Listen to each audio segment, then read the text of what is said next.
नमस्कार मित्रांनो, मुरांबा मालिकेच्या येणाऱ्या भागामध्ये असे होणार की पार्वती आजी ही रेवाच्या खूप पुढे पुढे करत असते आणि रेवाला तिला या घरची सून बनवून घ्यायचे असते।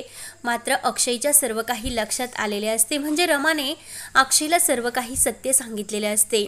तेव्हा अक्षय सुद्धा रेवा आणि पार्वती आजीची जिरवण्यासाठी रमा, आरती आणि सीमा, अभि, आनंद यांच्यासोबत खूप असा भयानक प्लॅन करतात आणि त्या प्लॅननुसार जेव्हा पार्वती आजी पार्टीला जायचे असते तेव्हा ते रेवाला मुद्दाम आंब्याचा ज्यूस पाजतात, कारण रेवाला आंब्याची ॲलर्जी असते। म्हणून रमा ही अक्षयचं ऐकते आणि अक्षयचं ऐकत ती आंब्याचा ज्यूस पिते। तिला ॲलर्जी येते हे सुद्धा तिच्या लक्षात राहत नाही, कारण अक्षयचा कोणताही शब्द ती खाली पाडायला तयार नसते। तेव्हा लगेच रेवाच्या चेहऱ्यावर पूर्ण असे फोड उठले जातात आणि पार्वती आजी रेवाचा चेहरा बघते तर पार्वती आजी खूप अशी रेवावर रागवते। त्यामुळे रेवाला पार्वती आजीचा रागच असतो आणि पार्वती आजी सगळ्यांना घेऊन ही पार्टीला गेलेली असते, मात्र रेवाला तिने घरी ठेवलेले असते आणि रमासुद्धा ही रेवा गेली नाही म्हणून घरी राहते। त्यानंतर पार्वती आजी ही आपल्या गोळ्या औषधं घ्यायची विसरते, म्हणून पार्वती आजी सीमाला सांगून घरी येते। तर घरी आल्यानंतर पार्वतीची तब्येत ही थोडी बरी नसते, म्हणून पार्वती आजी आपले इंजेक्शन गोळ्या असतात ना त्या घेण्यासाठी जाते, मात्र रेवाने ते सर्व डस्टबिनमध्ये टाकून दिलेले असते। तेव्हा पार्वती आजीला मात्र खूप त्रास होत असतो आणि पार्वती आजी ही रेवाला आवाज देऊन ते इंजेक्शन देण्यासाठी सांगते। तर रेवा लगेच पार्वती आजीला म्हणते की मी तर सर्व इंजेक्शन आणि गोळ्या त्या डस्टबिनमध्ये फेकून दिल्या। तर पार्वती आजीला रेवाचा आणखीनच राग येतो आणि पार्वती आजी ही रेवावर भयंकर चिरडते आणि रमाचा रागराग करणारी पार्वती शेवटी रमाला आवाज देते। तर रमा घाईनेच आतमध्ये येते आणि पार्वती आजीची ती अवस्था आणि तिला होत असलेला त्रास पाहून रमा खूपच घाबरते आणि लगेच ती मायेने आणि काळजीने आजीला विचारते की पार्वती आजी काय झाले। तर लगेच आजी तिला ते इंजेक्शन शोधण्यासाठी सांगते। तेव्हा रमा लगेच घाईने ते डस्टबिनमध्ये इंजेक्शन शोधत असते। रमाने कोणतीही पर्वा केलेली नसते ती, आणि ते जेव्हा डस्टबिनमधून ते इंजेक्शन काढते त्या अगोदर तिने रेवाला सांगितलेले असते की रेवा तू ते इंजेक्शन घे, तोपर्यंत मी आजींची काळजी घेते। पण रेवाने ते काही ऐकलेले नसते, म्हणून पार्वती आजीला रेवाचा आणखीनच राग आलेला असतो। तेव्हा घरीसुद्धा कोणी नसते।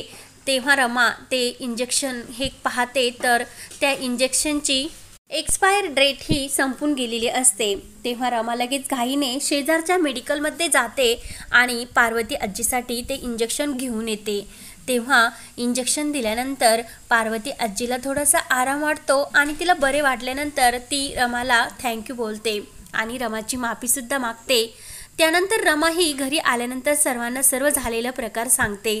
तेव्हा पार्वती आजी रेवावर खूपच चिडते आणि आज मला त्या नको असलेल्या रमाची तू माफी मागायला लावली आणि हे सर्व रेवा तुझ्यामुळे झालं असं पार्वती आजी रेवाला ओरडते।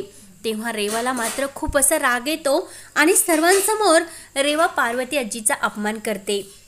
तेव्हा जान्हवी आणि पार्वती आजी ह्या रेवावर खूपच चिडलेल्या असतात। तेव्हा पार्वती आजीचा रेवाने अपमान केला म्हणून घरात सर्वांना आनंद झालेला असतो। तेव्हा रमाने सुद्धा अक्षयला सर्व काही सांगितलेले असते। तेव्हा अभि, आरती, सीमा आणि रमा हे सर्व एका रूममध्ये येतात आणि पार्वती आजी आणि रेवा यांच्यामध्ये कशी फूट पाडायची असे ते ठरवतात आणि याबद्दल पार्वती आजी आणि घरातील जान्हवी, रेवा यांना कोणताही सुगावा लागून द्यायचा नाही की आपण काय करतो ते। तेव्हा मुद्दाम अक्षय आणि सीमा हे पार्वती आजीकडून झाल्याचे नाटक करतात आणि अक्षय मुद्दाम रमाचा रागराग करू लागतो, कारण त्याला पार्वतीचा चेहरा हा समोर आणायचा असतो आणि तिला धडा शिकवायचा असतो आणि रेवा आणि पार्वती यांच्यात फूट पाडायची असते आणि त्यांना साथ हे आनंद आणि अभि, आरती देत असतात। तर लगेच रेवा आपल्या रूममध्ये असते तर सीमा मुद्दाम तिला आपले जे काही कानातले असते, म्हणजे पार्वती आजीने लग्नाच्या वेळेस सीमाला जे कानातले दिलेले असतात ते कानातले ती रेवाकडे देते आणि रेवा तू आता माझी सून होणार, त्यामुळे तू प्लीज हे कानातले माझे नीट करून आण, थोडेसे मोडले।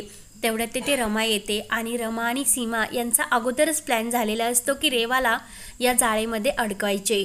तेव्हा मात्र रमा मुद्दा म्हणत असते की आई, तुम्ही ह्या रेवावर जबाबदारी टाकू नका, ती इतक्या सहजपणे ही जबाबदारी पार पाडू शकणार नाही. तर रेवा म्हणते की अगं, मी काय तुला खेळणे वाटले का, मी सुद्धा योग्य जबाबदारी पार पाडू शकेल.